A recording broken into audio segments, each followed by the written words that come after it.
Колко ли ще ти да? Кое? От ти си скотен на тебе, бе. Абе, млад човек си, бе. Кая? Днеска колко пъти ядеш, бе?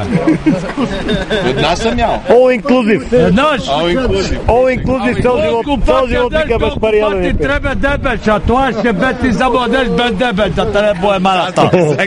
На тебе, крадило тако.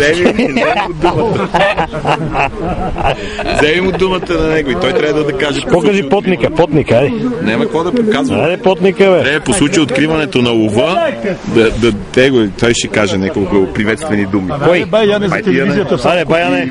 Ще каже. Айде, готов си. Айде за телевизията. Снимам те, айде. Ема бе, сериозно.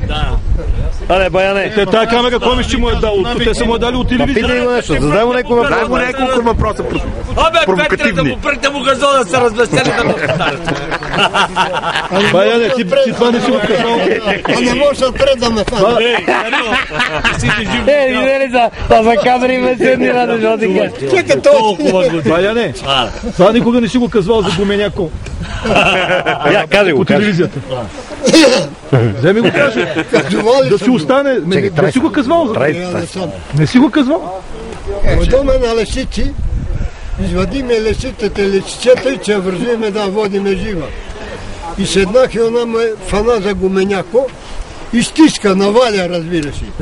И викам на Цветан Томов, не го знаеш. Абе викам, отколко чуй Гуменяко, викам, бе, че ми пробие чорапо.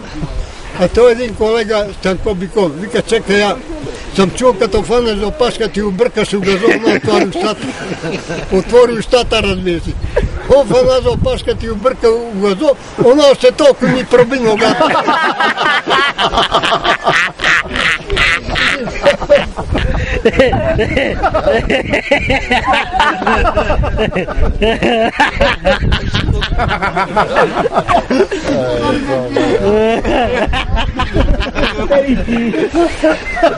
Браво, Баянко! Браво! Програма Друг път да не го караш, пане. беше и Кънчев, не го знаете. И Сменало беше тук голо, разбира се, имаше и военни при нас. Прасета гонят, две прасета, едното минава на пътеката и удара това военно, тук и го разпоред. И си оде прасето. По него идеш другото, разбира, викам, абе качи се на второто, викам и че стигнеш другото и че го фана. И добре, че носеха бинте, те го превързаме това. Как че викам на второто и че стигнем другото.